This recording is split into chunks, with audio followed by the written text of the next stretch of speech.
کے دلوں کو صاف کر سکتا ہے، سراسر سلامتی ہے اور امن دینے والا ہے، نگہبان ہے، یعنی ہر وقت نگرانی کر رہا ہے انسانوں کی، سب پر غالب، اپنا حکم بزور نافذ کرنے والا، یعنی زبردستی بھی اپنا حکم نافذ کر سکتا ہے، اور بڑا ہی ہو کر رہنے والا، پاک ہے اللہ اس شرک سے جو یہ لوگ کرتے ہیں، وہ اللہ ہی ہے جو تخلیق کا منصوبہ بنانے والا اور اس کو نافذ کرنے والا ہے، اور اس کے مطابق صورت گری کرنے والا ہے، ورنہ انسانوں یہ سارے مٹی کے مادو ہوتے اللہ تعالیٰ اگر اسی طرح سے ان کو بنا دیتا۔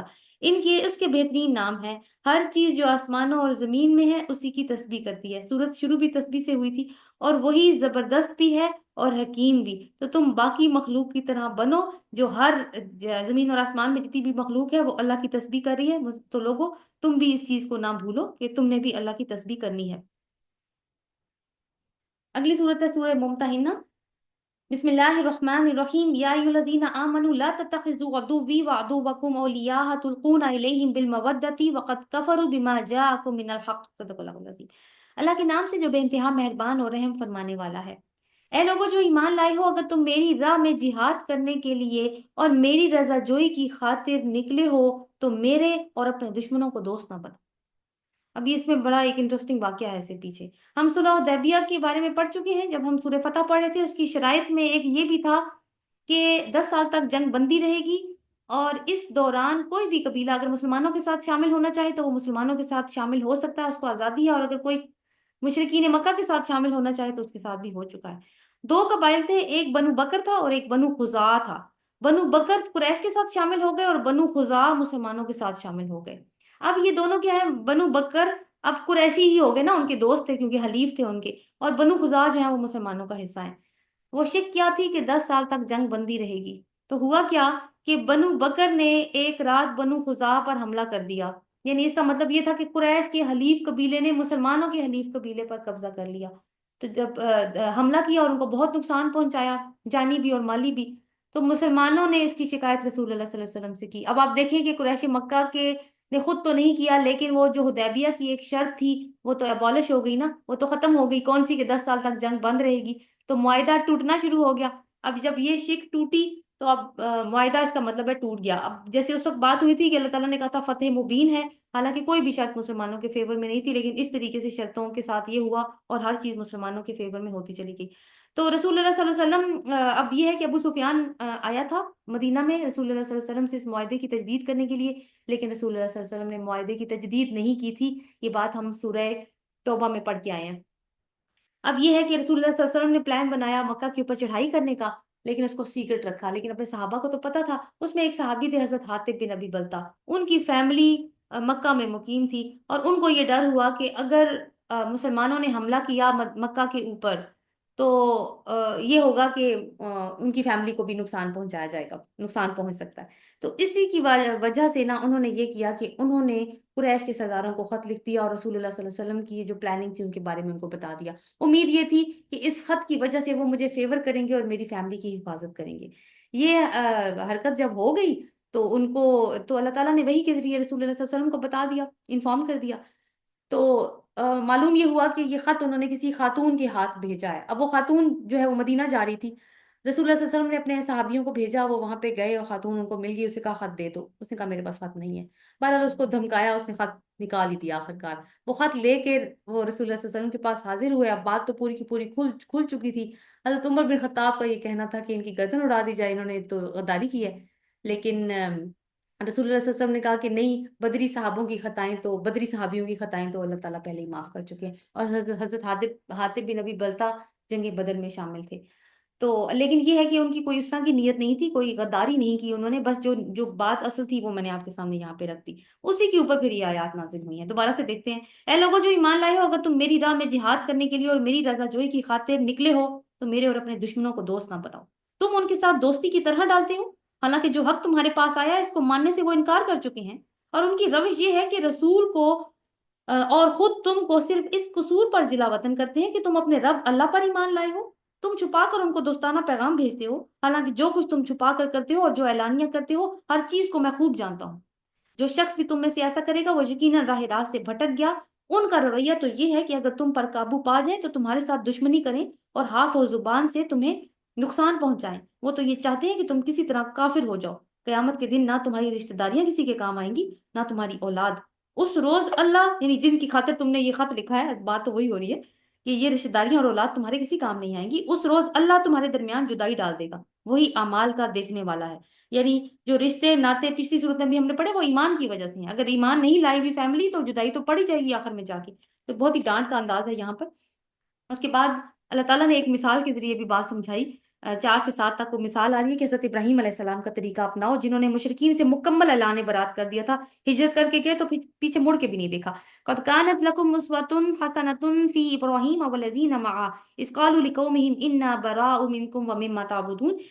تم لوگوں کے لیے ابراہیم اور اس کے ساتھیوں میں ایک اچھا نمونہ ہے، انہوں نے اپنی قوم سے کہہ دیا کہ ہم تم سے اور تمہارے ان معبودوں سے جن کو تم اللہ کو چھوڑ کر پوجتے ہو قطعی بیزار ہیں، ہم نے تم سے کفر کیا ہے۔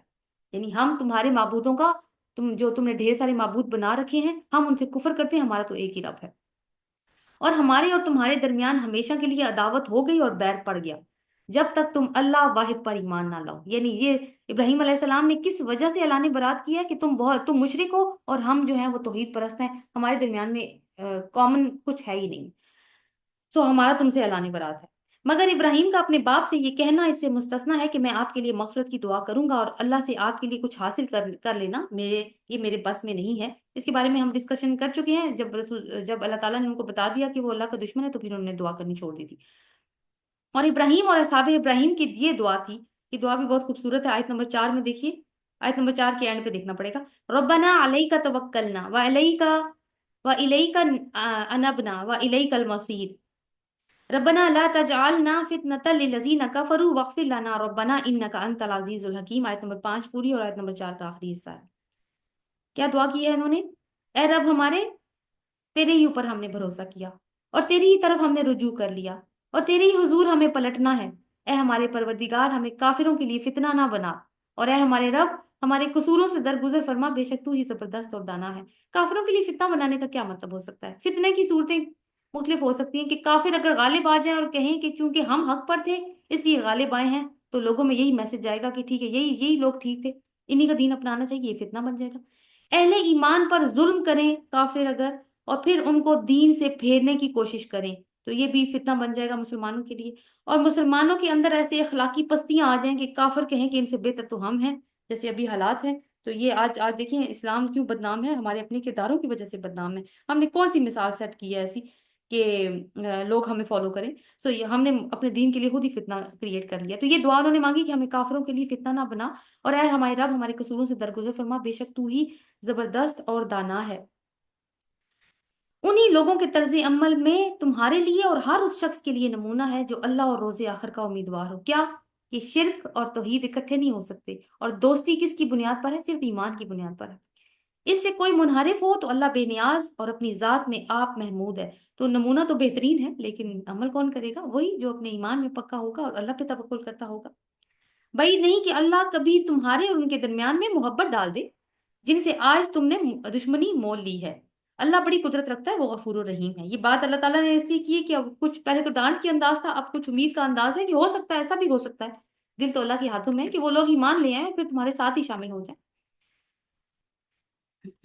آگے جو آیات ہیں 8 اور 9، اس میں یہ ہے کہ کن غیر مسلموں سے دوستی ہو سکتی ہے اور کن سے نہیں ہو سکتی۔ لا ینہاکم اللہ عن الذین لم تقاتلوکم فی الدین۔ اللہ تمہیں اس بات سے نہیں روکتا کہ تم ان لوگوں کے ساتھ نیکی اور انصاف کا برتاؤ کرو جنہوں نے دین کے معاملے میں تم سے جنگ نہیں کی اور تمہیں تمہارے گھروں سے نہیں نکالا۔ اللہ انصاف کرنے والوں کو پسند کرتا ہے۔ یعنی سارے غیر مسلم تمہارے دشمن نہیں ہیں، تو اپنے دین کا چہرہ نہ بگاڑو۔ تمہارے دشمن وہی ہوں گے جو تم سے خود بڑھ کر جنگ کریں گے اور تمہیں نقصان پہنچائیں گے، تمہیں تمہارے گھروں سے نکالیں گے، اور جو نہیں کر رہے وہ تمہارے دشمن نہیں ہیں۔ وہ تمہیں جس بات سے روکتا ہے وہ تو یہ ہے کہ تم ان لوگوں سے دوستی کرو جنہوں نے تم سے یعنی جس بات سے روک رہا ہے یہ وہ بات ہے کہ تم ان لوگوں سے دوستی کرو جنہوں نے تم سے دین کے معاملے میں جنگ کی ہے اور تمہیں تمہارے گھروں سے نکالا ہے، اور تمہارے اخراج میں ایک دوسرے کی مدد کی ہے، یعنی تمہیں نکالنے میں بھی ایک دوسرے کی مدد کی ہے۔ ان سے جو لوگ دوستی کریں گے وہی لوگ ظالم ہیں۔ یعنی کن سے دوستی نہیں رکھنی؟ جو مسلمانوں کے دشمن ہیں، ان سے جنگیں لڑتے ہیں، معصوم مسلمانوں کو ان کے گھروں سے نکالتے ہیں، اور اس کام میں جو ان کی مدد کرتے ہیں، چاہے وہ فوجی طاقت کے ساتھ کریں یا چاہے وہ اسلحے کی طاقت کے ساتھ کریں، یا چاہے کوئی ان کو ایموشنلی پروٹیکٹ کریں یا پھر کوئی اور کسی طریقے کی مدد دیں، سفارتی مدد دیں، تو وہ سارے کیا ہیں، وہ مسلمانوں کے دشمن ہوں گے۔ یا ایھا الذین آمنوا اذا جاءکم المؤمنات مہاجرات فامتحنوہن۔ اب 10 سے 12 تک جو آیات آ رہی ہیں، کچھ خواتین ہیں جو مکہ سے ہجرت کر کے مدینہ آ گئی تھیں، اب ان کے ساتھ کیا معاملات ہوں گے۔ صلح حدیبیہ کی ایک اور شق ٹوٹ گئی، وہ کیا؟ انہوں نے یہ شرط رکھی تھی کہ مکہ سے کوئی بھی مسلمان ہو کے مدینہ جائے گا تو مدینہ والے اسے واپس کر دیں گے، لیکن اگر مدینہ سے کوئی مکہ آ گیا تو مکہ والے اسے واپس نہیں کریں گے۔ اب ہوا کیا کہ خواتین نے مسلمان ہو کے مکہ سے مدینہ جانا شروع کر دیا، تو کفار نے مطالبہ کیا کہ ان کو واپس کریں، لیکن جب شرط دیکھی گئی تو وہاں تو مردوں کا نام تھا، وہاں تو عورتوں کا ذکر ہی نہیں تھا، اس لیے یہ والی شرط بھی شک بھی ٹوٹ گئی۔ سو اب ان کو ایکسیپٹ کیا جا رہا تھا یہاں پہ جب وہ مدینہ میں آ رہی تھی۔ ان کے سے اب ان کے ساتھ کیا معاملات ہوں گے، اس پہ آیات آ رہی ہیں۔ اے لوگوں جو ایمان لائے ہو، جب مومن عورتیں ہجرت کر کے تمہارے پاس آئیں تو جانچ پڑتال کر لو۔ کیا جانچ پڑتال کرنی ہے؟ کہ وہ مومن بھی ہیں یا نہیں ہیں، اور ان کے ایمان کی حقیقت تو اللہ ہی بہتر جانتا ہے۔ یعنی جانچ پڑتال میں یہ بھی ہوگا کہ کہیں ایسا تو نہیں کہ شوہر سے لڑ کے یہاں پہ آ گئی ہیں اور کہتی ہیں کہ میں مدینہ جا رہی ہوں، ایک جگہ تو مل ہی گئی ہے، یا یہ کہ کوئی جاسوسی کی خاطر بھی آ سکتا ہے یا کچھ کسی اور دشمنی کی خاطر۔ تو تحقیق کر لو، یعنی تحقیق جتنی بھی تم کر سکتے ہو اتنی کر لو جتنی تمہارے قدرت میں ہے، باقی تو معاملات اللہ ہی جانتا ہے، دل کے حالات ایمان تو اللہ ہی جانتا ہے۔ پھر جب تمہیں معلوم ہو جائے کہ وہ مومن ہے تو انہیں کفار کی طرف واپس نہ کرو، نہ وہ کفار کے لیے حلال ہے اور نہ کفار ان کے لیے حلال ہے۔ اب وہ دار الہجرت میں آ چکی ہیں، ان کے نکاح ٹوٹ گئے ہیں، اور مسلمان خاتون کا اور کافر مرد کا ویسے بھی نکاح نہیں ہو سکتا، نہیں ہوتا، یعنی وہ ختم ہو جاتا ہے پھر۔ نہ وہ کفار کے لیے حلال ہے اور نہ کفار ان کے لیے حلال ہے۔ ان کے کافر شوہروں نے جو مہر ان کو دیے تھے وہ انہیں واپس کر دو، اور ان سے نکاح کر لینے میں تم پر کوئی گناہ نہیں ہے جب کہ تم ان کے مہر ادا کرو۔ یعنی اب مسلمانوں تمہیں اب آ گئی ہیں تو تم ان سے نکاح کر سکتے ہو، اس کی اجازت دی جا رہی ہے، لیکن اب یہ ہے کہ وہ مجبور ہیں، ان کے پاس گھر بار نہیں ہے، تو اس بات کا فائدہ نہیں تم نے اٹھانا، مہر ادا کرنے ہیں، یہ نکاح کی شرط ہے۔ لیکن جو ان کے کافر شوہروں نے ان کو مہر دیے تھے وہ تم نے ان کو واپس کرنے ہوں گے۔ اور تم خود بھی کافر عورتوں کو اپنے نکاح میں روک کے نہ رکھو، جو مہر تم نے اپنی کافر بیویوں کو دیے تھے وہ تم ان سے واپس مانگ لو۔ ویسے تو نہیں مانگ سکتے لیکن اس سچویشن میں مانگ سکتے ہیں۔ اور جو مہر کافروں نے اپنی مسلمان بیویوں کو دیے تھے انہیں وہ واپس مانگ لیں، یہ اللہ کا حکم ہے، وہ تمہارے درمیان فیصلہ کرتا ہے، وہ علیم ہے اور حکیم ہے۔ اور اگر تمہاری کافر بیویوں کے مہروں میں سے کچھ تمہیں کفار سے واپس نہ ملے تو پھر تمہاری نوبت آئے تو جن لوگوں کی بیویاں ادھر رہ گئی ہیں ان کو اتنی رقم ادا کر دو جو ان کے دیے ہوئے مہروں کے برابر ہو، اور اس خدا سے ڈرتے رہو جس پر تم ایمان لائے ہو۔ یعنی اگر مشرکین کو ویسے تو مہر کی رقوم ادا کرنی ہے واپس، لیکن اگر وہ نہیں کرتے، یعنی اب جو رقوم مسلمانوں نے جمع کر کے مشرکوں کو بھجوانی تھی اب وہ نہیں بھجوائیں گے، یعنی جو خواتین آ گئی ہیں ان کے مہر کہا تھا نا واپس کر دو، لیکن مشرک تو آپ کو واپس نہیں کر رہے مہر جب یہاں سے خواتین جا رہی ہیں۔ تو اب یہ کرو کہ تمہیں چونکہ اب نہیں مل رہا تو اب تم لوگ رقوم جو تم نے ان کو بھجوانی تھی وہ تم اب ان کو نہ بھجواؤ، اب تم ان مسلمانوں کو بانٹ دو جنہوں نے ابھی نکاح کرنا ہے اور انہوں نے ابھی مہر ادا کرنے ہیں، تو وہ ان میں دے دو، اب ان کو واپس نہ کرو۔ یا ایھا النبی اذا جاءک المؤمنات یبایعنک علی الا یشرکن باللہ شیئا ولا یسرقن ولا یزنین ولا یقتلن اولادہن۔ اے نبی، جب تمہارے پاس مومن عورتیں بیعت لینے کے لیے آئیں اور اس بات کا عہد کریں۔ اب بیعت کیا ہے کہ وہ اسلام میں باقاعدہ شامل ہونے جا رہی ہیں، اس بات کی بیعت لی جاتی تھی، اور اس بیعت کا یہ ہوتا تھا کہ اب یہ جو آیات ہے یہ فتح مکہ سے کچھ پہلے نازل ہوئی تھی، اس کے بعد جب فتح مکہ ہو گیا تو قریش کے لوگ رسول صلی اللہ علیہ وسلم کے سے بیعت لینے کے لیے حاضر ہوتے تھے، تو اس وقت آپ نے مردوں سے کوہ صفا پر خود بیعت دی تھی، اور حضرت عمر کو اپنی طرف سے نمائندہ بنا کے بھیجا تھا کہ وہ عورتوں سے بیعت لے لیں، اور ان باتوں کا اللہ اقرار وہی تھا۔ کسی کا مائک آن ہو گیا، جو مردوں نے کرنا تھا، یعنی بیعت کی نکات وہی تھے، لیکن عورتوں سے کچھ الگ چیزیں تھیں جن کی اوپر یہاں پہ بات آئی ہے، اور جو الگ تھیں وہ انہی کو یہاں پہ ذکر کیا گیا ہے۔ اے نبی، جب تمہارے پاس مومن عورتیں بیعت کے لیے آئیں تو اس بات کا عہد کریں، یعنی بیعت کن شرائط پہ، کن نکات پہ ہوگی، کہ وہ اللہ کے ساتھ کسی کو شریک نہیں کریں گی، چوری نہیں کریں گی، زنا نہیں کریں گی، اپنی اولاد کو قتل نہیں کریں گی، اپنے ہاتھ اور پاؤں کے آگے کوئی بہتان گھڑ کر نہیں لائیں گی۔ اس کا مطلب کیا ہے کہ کسی خاتون کی کردار کشی نہیں کریں گی، کسی کے اوپر کوئی الزام نہیں لگائیں گی، نمبر 1۔ اور دوسری بات اس میں یہ بھی ہو سکتی ہے کہ اگر بچہ کسی اور کا پیدا کریں اور شوہر کو یہ بتائیں کہ یہ تمہارا بچہ ہے تو یہ اسی حکم کے اندر آئے گا، بہتان۔ اور کسی امر معروف میں تمہاری نافرمانی نہیں کریں گی۔ امر معروف یعنی رسول نے تو ان کو کسی منکر کا حکم تو دینا ہی نہیں ہے، لیکن یہاں پہ یہ بات خاص طور پہ کی گئی ہے کہ امر معروف میں یعنی نیک باتوں میں پیروی کرنی ہے. تو رسول نے تو غلط کام کا حکم نہیں دینا، لیکن اگر شوہر یا کوئی اور گھر کا بڑا یا فرد غلط بات کی پیروی کا حکم دے تو پھر عورت نہیں مانے گی. کیونکہ اگر رسول کی پیروی صرف معروف میں کرنی ہے تو باقیوں کا اندازہ آپ خود کر لیں. اور معروف کیا ہے؟ معروف وہی ہے کہ جو ہمیں قرآن بتاتا ہے، تو جتنا قرآن زیادہ پڑھیں گے اتنا ہی معروف کا ہمیں آئیڈیا بھی ہوتا چلا جائے گا. تو ان سے بیعت لے لو اور ان کے حق میں دعائیں مغفرت کرو، یقیناً اللہ درگزر فرمانے والا اور رحم کرنے والا ہے. یا ایھا الذین آمنوا لا تتولوا قوما غضب اللہ علیہم قد یئسوا من الآخرۃ کما یئس الکفار من اصحاب القبور. اے لوگوں جو ایمان لائے ہو، ان لوگوں کو دوست نہ بناؤ جن پر اللہ نے غضب فرمایا ہے. مغضوب علیہم کون؟ یہود، جو آخرت سے اسی طرح مایوس ہیں جس طرح قبروں میں پڑے ہوئے کافر مایوس ہیں. اصل مغضوب علیہم میں مشرکین بھی شامل ہو سکتے ہیں. تو اہل یہود اور کافروں سے دوستی نہ کرو، آخر میں یہی بات کی گئی ہے. اور سورہ کے شروع میں بھی یہی مضمون تھا کہ ان کے ساتھ دوستی نہ کرو، اور آخر میں بھی یہی ہے کہ اپنے رشتہ داروں کو دوبارہ دیکھنے کی تمہاری اتنی خواہش نہیں ہونی چاہیے کہ تم اس طرح کی حرکتیں کرنی شروع کر دو. تو کیونکہ یہ قبروں میں اس لیے لیٹے ہوئے ہیں کیونکہ یہ مایوس ہو چکے ہیں ہر چیز سے، ان کے دل مردہ ہو چکے ہیں اور یہ کوئی بات قبول نہیں کرتے. نیکسٹ ہماری سورہ ہے سورہ صف. بسم اللہ الرحمن الرحیم. سبح للہ ما فی السماوات و ما فی الارض وہو العزیز الحکیم. یا ایھا الذین آمنوا لما تقولون ما لا تفعلون. یہ جتنی بھی مسبحات ہیں، جن صورتوں کا آغاز سبح یا یسبح سے ہو رہا ہے، ان کو مسبحات کہتے ہیں. یہ مدینہ میں نازل ہوئی ہیں، اور جو جیسے ہم نے کل بات کی تھی کہ وہ لوگ ان کے زیادہ مخاطب ہیں جو ابھی نئے نئے اسلام میں داخل ہوئے ہیں، ان کی وہ ٹریننگ بھی نہیں ہوئی ہوئی جو باقی اصحاب کی ہو چکی ہے. تو یہ دین کو اتنی سنجیدگی سے نہیں لے رہے، تو ان کے لیے یہ یہاں پہ انسٹرکشنز ہیں. پیچھے بھی ہم نے سورۃ حدید میں بھی پڑھا تھا. اللہ کی تسبیح کی ہے ہر اس چیز نے جو آسمانوں اور زمین میں ہے، اور وہ غالب اور حکیم ہے. یعنی ساری مخلوق اپنے عمل سے اپنے رب کی تسبیح کرتی ہے. اللہ ان کو جو حکم دیتا ہے اس پہ لبیک کہتی ہے. اے لوگوں جو ایمان لائے ہو، تم کیوں وہ بات کہتے ہو جو کرتے نہیں ہو؟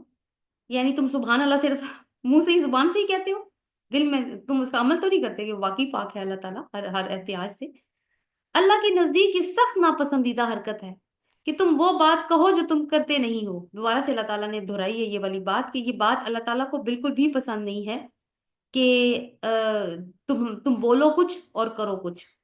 تو ہر مسلمان نے اپنے آپ سے یہ سوال کرنا ہے کہ جب انسان کے اوپر اندر ایمان آ جائے تو پھر وہ وہی کچھ کرتا ہے جو اللہ تعالیٰ کا حکم ہوتا ہے. جو ایسا نہیں کرتا، پھر جن کے قول و فعل میں تضاد ہوتا ہے، وہ کون ہے؟ ان کے بارے میں ہم پڑھ چکے ہیں.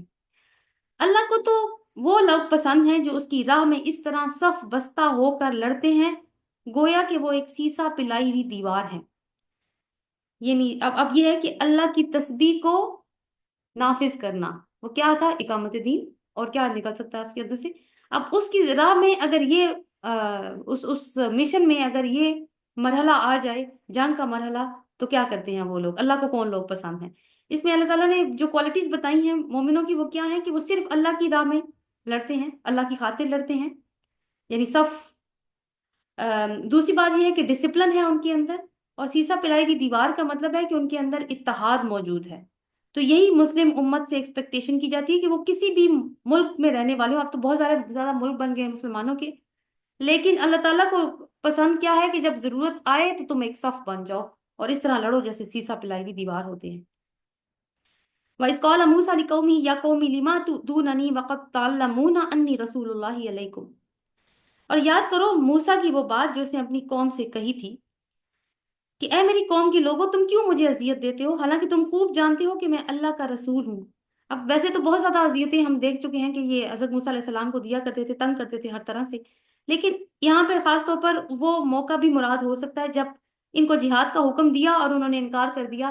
جب اللہ تعالیٰ نے کہا کہ فلسطین کی سرزمین تمہارے لیے لکھ دی گئی ہے، بس تم اسے جہاد کے ذریعے حاصل کر لو، تو انہوں نے موسیٰ علیہ السلام سے کہا تھا کہ تم جاؤ، تم لڑو، اور تمہارا خدا، ہم تو یہیں بیٹھے. تو یہ بھی اذیت تھی موسیٰ علیہ السلام کے لیے بہت بڑی. حالانکہ تم خوب جانتے ہو کہ میں تمہاری طرف اللہ کا بھیجا ہوا رسول ہوں. مگر پھر جب انہوں نے ٹیڑھ اختیار کی، فَلَمَّا زَاغُوا أَزَاغَ اللَّهُ قُلُوبَهُمْ وَاللَّهُ لَا يَهْدِي الْقَوْمَ الْفَاسِقِينَ. لیکن جب انہوں نے ٹیڑھ اختیار کی تو اللہ نے ان کے دل ٹیڑھے کر دیے. اللہ فاسقوں کو ہدایت نہیں دیتا. یعنی خود ٹیڑھے راستوں پہ جانا چاہیں گے تو پھر اللہ تعالیٰ ان کو نہیں روکتا، کیونکہ اپنی مرضی سے جا رہے ہیں نا. اللہ نے تو دونوں راستے بتا دیے انسان کو، پارٹیاں بھی دونوں بتا دی، حزب الشیطان اور حزب اللہ. تو اللہ تعالیٰ ان کو روکتا نہیں ہے، بلکہ کیا کرتا ہے، پھر ان کے دلوں کو مزید ٹیڑھا کرنا شروع کر دیتا ہے. جس ڈگر پہ انسان چلتا ہے پھر اللہ تعالیٰ اسی راستے میں اس کو آسانی دینی شروع کر دیتا ہے. تو مسلمانوں کو یہاں پہ ایک طرح سے خبردار کیا جا رہا ہے کہ اپنے رسول کے ساتھ وہ روش اختیار نہ کرو جو موسیٰ علیہ السلام کی قوم نے ان کے ساتھ کی تھی. ان کے تو دل سخت ہو چکے تھے، اور وہ پتھروں سے بھی زیادہ سخت تھے. اور دلوں کی سختی کا ایمان سے کیا تعلق ہے؟ جتنا دل سخت ہوگا اتنا ایمان کم ہوگا. اور یاد کرو عیسیٰ ابن مریم کی وہ بات جو اس نے کہی تھی کہ اے بنی اسرائیل، میں تمہاری طرف اللہ کا بھیجا ہوا رسول ہوں. انی رسول اللہ علیکم مصدقا لما بین یدی من التوراۃ ومبشرا برسول یاتی من بعد اسمہ احمد. اور یاد کرو عیسیٰ ابن مریم کی وہ بات جو اس نے کہی تھی کہ اے بنی اسرائیل، میں تمہاری طرف اللہ کا بھیجا ہوا رسول ہوں، تصدیق کرتا ہوں اس تورات کی جو مجھ سے پہلے آئی ہوئی ہے، اور بشارت دینے والا ہوں ایک رسول کی جو میرے بعد آئے گا، جس کا نام احمد ہوگا. احمد کون ہے؟ حضرت محمد صلی اللہ علیہ وسلم. ان کی والدہ نے ان کا نام، جب وہ پیدا ہوئے تھے تو ان کی والدہ نے ان کا نام احمد رکھا تھا، اور ان کے جو دادا ہیں انہوں نے ان کا نام محمد رکھا تھا.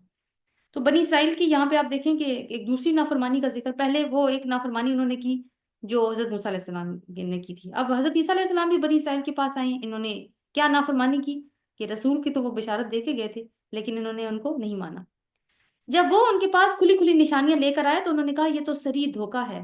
اب بھلا اس شخص سے بڑا ظالم اور کون ہوگا جو اللہ پر جھوٹا بہتان باندھے، یعنی اللہ کے کلام کو جھٹلایا، اس کے نبی کو جھٹلا دیا، حالانکہ اسے اسلام کی دعوت دی جا رہی ہو. ایسے ظالموں کو اللہ تعالیٰ ہدایت نہیں دیا کرتا. تو عیسیٰ علیہ السلام کی بھی وہی دعوت تھی جو رسول اللہ صلی اللہ علیہ وسلم دے رہے ہیں، مگر ان پر کثیر لوگ ایمان نہیں لائے. تو بعد کے زمانوں میں پھر انہوں نے اپنی راہ گم کر دی. تو مسلمانوں، تم بھی ایسے نہ ہو جانا. اور ایسے نہ ہونے کی کیا وہ ایک سلوشن ہو سکتا ہے؟ ایسے نہ ہو جانا، تم صف بنا کر رکھنا، آپس میں متحد رہنا.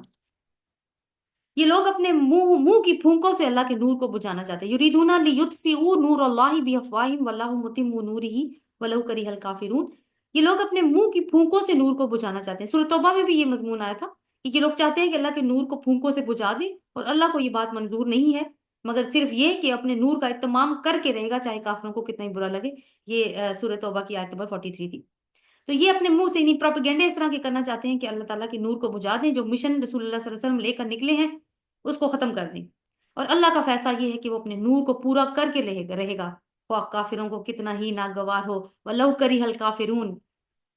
وہی تو ہے، وَالَّذِي أَرْسَلَ رَسُولَهُ بِالْهُدَىٰ وَدِينِ الْحَقِّ لِيُظْهِرَهُ عَلَى الدِّينِ كُلِّهِ وَلَوْ كَرِهَ الْمُشْرِكُونَ. وہی تو ہے جس نے اپنے رسول کو ہدایت اور دین حق کے ساتھ بھیجا. ان رسول کا مقصد بعثت پھر سے بتایا جا رہا ہے تیسری دفعہ یہاں پہ، تاکہ اسے پورے کے پورے دین پر غالب کر دے، خواہ مشرکین کو یہ کتنا ہی ناگوار گزرے. تو تمہارے قول و فعل میں مسلمانوں تضاد ہوگا. تم وہ بات کرو گے جو بات تم کہتے ہو جو تم کرتے نہیں ہو. اگر ایسا رہا تو پھر تم رسول کا مشن کیسے پورا کرو گے؟ پھر تو تم ویسے ہی ہو جاؤ گے جیسے بنی اسرائیل کے لوگ تھے. اے لوگوں جو ایمان لائے ہو، میں بتاؤں تم کو وہ تجارت. اب دیکھیں، پہلے اللہ تعالیٰ نے کہا مجھے کون لوگ پسند ہیں جو صف میں کس طریقے سے لڑتے ہیں. پھر رسول کے مشن کی بات ہوئی، اور یہاں پہ مدنی دور چل رہا ہے. اور مدنی دور جو ہے وہ اس مرحلے میں داخل ہو گیا ہے جہاں پہ قتال کا مرحلہ شروع ہو چکا ہے. اے لوگوں جو ایمان لائے ہو، میں بتاؤں تم کو وہ تجارت جو تمہیں عذاب علیم سے بچائے. ایمان لاؤ اللہ اور اس کے رسول پر، اور جہاد کرو اللہ کی راہ میں اپنے مالوں سے اور اپنی جانوں سے. یہی تمہارے لیے بہتر ہے اگر تم جانو. کن سے بات کریں؟ اللہ تعالیٰ مسلمانوں سے بات کر رہے ہیں. اللہ تمہارے گناہ معاف کر دے گا اور تم کو ایسے باغوں میں داخل کرے گا جن کے نیچے نہریں بہتی ہوں گی، اور ابدی قیام کی جنتیں، ان میں بہترین گھر تمہارے لیے عطا فرمائے گا. یہ ہے بڑی کامیابی. تو اللہ کے ساتھ تجارت کیا ہے؟ کہ ایمان لانا ہے اللہ اور اس کے رسول پر، اور جہاد کرنا ہے اس کی راہ میں اپنی مالوں سے بھی اور اپنی جانوں سے بھی. اور جہاد میں قتال کا مرحلہ بعد میں آتا ہے. جہاد کا مطلب ہے کہ ہر ممکن کوشش کرنی ہے، اپنا پورا پوٹینشیل یوٹیلائز کرنا ہے اللہ تعالیٰ کے دین کو پھیلانے کے لیے. اور اور مقصد وہی ہے لیظہر علی الدین کلہ، کہ اس کو غالب کرنا ہے تمام ادیان کے اوپر. اللہ کی طرف سے نصرت، اور قریب ہی میں وہ فتح حاصل ہونے والی. یعنی ایک تو جنت کی بات اللہ تعالیٰ نے کی کہ یہ بڑی کامیابی، اور دوسری وہ چیز جو تم چاہتے ہو وہ بھی تمہیں دے گا. اللہ کی طرف سے نصرت اور قریب ہی حاصل ہو جانے والی فتح، کیونکہ یہ بھی انسان کی ایک کمزوری ہے کہ اسے فتح بھی چاہیے ہوتی ہے. اے نبی صلی اللہ علیہ وسلم، اہل ایمان کو اس کی بشارت دے دو. اے لوگوں جو ایمان لائے ہو، یا الذین آمنوا کونوا انصار اللہ کما قال عیسی ابن مریم للحواریین من انصاری الی اللہ قال الحواریون نحن انصار اللہ. اے لوگوں جو ایمان لائے ہو، اللہ کی مددگار بنو. سورہ فتح میں بھی یہ بات ہوئی تھی نا، تم اللہ کی مدد کرو گے تو وہ تمہاری مدد کرے گا. جس طرح عیسیٰ ابن مریم نے حواریوں کو خطاب کر کے کہا تھا کہ کون ہے اللہ کی طرف بلانے میں میرا مددگار، تو حواریوں نے کہا تھا ہم ہیں اللہ کے مددگار۔ کیا ہم یہ دعویٰ آج کر سکتے ہیں کہ ہم اللہ کے مددگار ہیں؟ یہ صدا تو بلند ہو رہی ہے، ہم چاہے اپنے کان بند رکھیں۔ اس وقت بنی اسرائیل کا ایک گروہ ایمان لایا اور دوسرے نے انکار کر دیا۔ پھر پھر ہم نے ایمان لانے والوں کی ان دشمنوں کے مقابلے میں تائید کی اور وہی غالب ہو کر رہے، یعنی حزب اللہ نے انکار کیا اور حزب اللہ نے اقرار کیا، اور حزب اللہ نے اس کا حزب الشیطان نے اس کا انکار کیا، دونوں آپس میں ایک دوسرے کے سامنے۔ اور رسول اللہ صلی اللہ علیہ وسلم کی جو سٹرگل ہے وہ اس کے وہ بھی اسی طرح کی ہے کہ ان کے مشن میں کون ہے انصاری جو رسول اللہ صلی اللہ علیہ وسلم کے ساتھ داخل شامل ہو، تو وہ کون ہوں گے؟ وہ وہی ہوں گے جو صف بنا کے لڑتے ہیں اور ایسے جیسے سیسا پلائی ہوئی دیوار ہوتے ہیں۔ اگلی صورت ہے جی سورہ جمعہ۔ اب یہ ہے کہ اس صف بندی کے لیے جو تیاری ہوگی اس کی ٹریننگ انسان کہاں سے لے گا؟ تو یہ ویکلی پریپریٹری سیشنز ہیں مسلمانوں کے لیے، جس میں جمعے کا خطبہ دیا جاتا ہے اور اس میں قرآن کے ساتھ نصیحت کی جاتی ہے۔ بسم اللہ الرحمن الرحیم، یسبح للہ ما فی السماوات و ما فی الارض الملک القدوس العزیز الحکیم۔ اللہ کے نام سے جو بے انتہا مہربان اور رحم فرمانے والا ہے۔ اس میں 2 رکوع ہیں۔ پہلا رکوع یہود کی تاریخ یاد دلا کر مسلمانوں کو وارن کیا گیا ہے، اور دوسرا یہ ہے کہ سبت کی جگہ مسلمانوں کو جمعہ عطا کیا گیا ہے۔ سبت کیا ہے؟ وہ ہفتے کا دن جو یہودیوں کو عطا کیا گیا تھا، جس میں وہ دنیاوی کوئی کام نہیں کر سکتے تھے سوائے اللہ کی عبادت کے۔ اللہ کی تسبیح کر رہی ہے ہر وہ چیز جو آسمانوں میں اور ہر وہ چیز جو زمین میں ہے، بادشاہ ہے نہایت مقدس، زبردست اور حکیم۔ وہی ہے هو الذی بعث فی الامیین رسولا منہم یتلو علیہم آیاتہ ویزکیہم ویعلمہم الکتاب والحکمہ وان کانوا من قبل لفی ضلال مبین۔ یہ وہی 4 سٹیپس ہیں جو ہم پہلے بھی پڑھ چکے ہیں، مراحل۔ وہی ہے جس نے امیوں کے اندر ایک رسول خود انہی میں سے اٹھایا۔ یہ لفظ نا اصل میں یہودیوں کے کو سنوانے کے لیے ایک طرح کا ایک لطیف سا طنز ہے۔ یہودی جو ہے نا وہ کہا کرتے تھے عربوں کو امی، کیونکہ وہ خود اہل شریعت تھے، تو اپنے مقابلے میں نا عربوں کو کسی خاطر میں نہیں لاتے تھے، تو اس لیے ان کو امی کہتے تھے۔ تو انہی میں اللہ تعالیٰ کہتے ہیں کہ انہی امیوں میں اللہ تعالیٰ نے ایک رسول اٹھایا ہے جو خود نہیں کھڑا کیا، بلکہ اس کا اٹھانے والا کائنات کا بادشاہ ہے، زبردست ہے، حکیم ہے، اور جس کے ساتھ لڑ کے تم اپنا ہی نقصان کرو گے اس کا کچھ نہیں بگاڑ سکتے۔ جو انہیں اس کی آیات سناتا ہے، ان کی زندگیاں سنوارتا ہے اور ان کو کتاب اور حکمت کی تعلیم دیتا ہے۔ 4 سٹیپس، حالانکہ اس سے پہلے وہ گمراہی میں پڑے ہوئے تھے۔ تو مسلمانوں کی ایک جماعت جو صف ہے وہ کیسے تیار ہوگی؟ یہی 4 سٹیپس ہیں۔ پہلے آیات کا سنانا، آیات دل میں گئی، دل تیار ہو گیا، دل صاف ہو گیا، تزکیہ ہو گیا، اندر کی گندگی باہر نکل گئی، اب دل تیار ہے۔ اب کس کے لیے تیار ہے؟ اب وہ احکامات کو قبول کرے گا، اور احکامات کو نہ صرف وہ قبول کرتے ہیں بلکہ پھر اللہ کے رسول نے حکمت بھی سکھائی ہے، اور حکمت کیا ہے کہ اللہ کے احکامات کو اپنی زندگی کا حصہ بنانا۔ تو صحابہ اکرام کی زندگیاں مثالیں ہیں جن کی تربیت انہی اصولوں کے اوپر کی گئی تھی۔ حالانکہ اس سے پہلے تو وہ کھلی گمراہی میں پڑے ہوئے تھے، اور ان دوسرے لوگوں کے لیے بھی جو ابھی ان سے نہیں ملے، یعنی یہ جو سٹیپس ہیں یہ صرف صحابہ کرام کے لیے نہیں ہے، یہ ان کے لیے بھی ہیں جو ابھی ان سے نہیں ملے۔ وہ کون ہیں؟ وہ بعد میں آنے والے لوگ ہیں۔ وہ صرف عرب نہیں ہے، ہر شخص اس میں شامل ہے جو یہ دعویٰ کرتا ہے کہ میں ایمان لایا اور محمد صلی اللہ علیہ وسلم میرے رسول ہے۔ ہر شخص جو دعویٰ کرتا ہے یہ اس کے لیے بھی ہیں، اور میں اور آپ اس میں شامل ہیں۔ اللہ زبردست اور حکیم ہے، یہ اس کا فضل ہے، جسے چاہتا ہے عطا کرتا ہے، اور وہ بڑا فضل کرنے والا ہے۔ جن لوگوں کو تورات کا حامل بنایا گیا تھا انہوں نے اس کا بار نہ اٹھایا، یعنی بوجھ نہ اٹھایا۔ ان کی مثال ثم لم يحملوها كمثل الحمار يحمل اسفارا، ان کی مثال ایسی ہے جیسے گدھے پر کتابیں لدی ہوئی ہوں۔ اس سے بھی زیادہ بری مثال ہے ان لوگوں کی جنہوں نے اللہ کی آیات کو جھٹلایا، یعنی یہود کا گھمنڈ کہ کتاب کے اہل تو صرف وہی ہیں، وہ توڑا گیا یہاں پہ کہ تم تو وہ گدھے ہو جن پر کتابیں لدی ہوئی ہیں، تمہیں کچھ خبر نہیں ہے کہ ان کتابوں میں ہے کیا، جیسے گدھے کو نہیں پتا ہوتا کہ اس پر کیا لدا ہوا ہے۔ تو نہ صرف کتاب کو انہوں نے ٹھکرایا بلکہ بدعمالیاں بھی کی، نافرمانیاں الگ کی۔ تو مسلمانوں کو بھی یہاں پہ ان کا حال بتا کر کہا جا رہا ہے کہ ایسے نہ ہو جانا تم، کہ تم پہ بھی کتابیں لدی ہوئی ہوں صرف۔ ایسے ظالموں کو اللہ ہدایت نہیں دیا کرتا۔ قل یا ایھا الذین ہادوا ان زعمتم انکم اولیاء للہ من دون الناس فتمنوا الموت ان کنتم صادقین۔ ان سے کہو اے لوگوں جو یہودی بن گئے ہو، یہ نہیں کہا اے یہودیوں، کیونکہ یہودیت ان لوگوں نے اختیار کی تھی اور حضرت موسیٰ علیہ السلام نے ان کا نام یہودی نہیں رکھا تھا، نہ ہی کسی اور نے، وہ تو سب اسلام ہی لے کر آئے تھے، انہوں نے ان سب کا نام مسلمان ہی رکھا تھا۔ تو یہودیت انہوں نے اپنا نام خود یہودی رکھا ہے۔ اے لوگوں جو یہودی بن گئے ہو، اگر تمہیں یہ گمنڈ ہے کہ باقی سب لوگوں کو چھوڑ کر بس تم ہی اللہ کے چہیتے ہو، تو موت کی تمنا کرو اگر تم اس زوم میں سچے ہو۔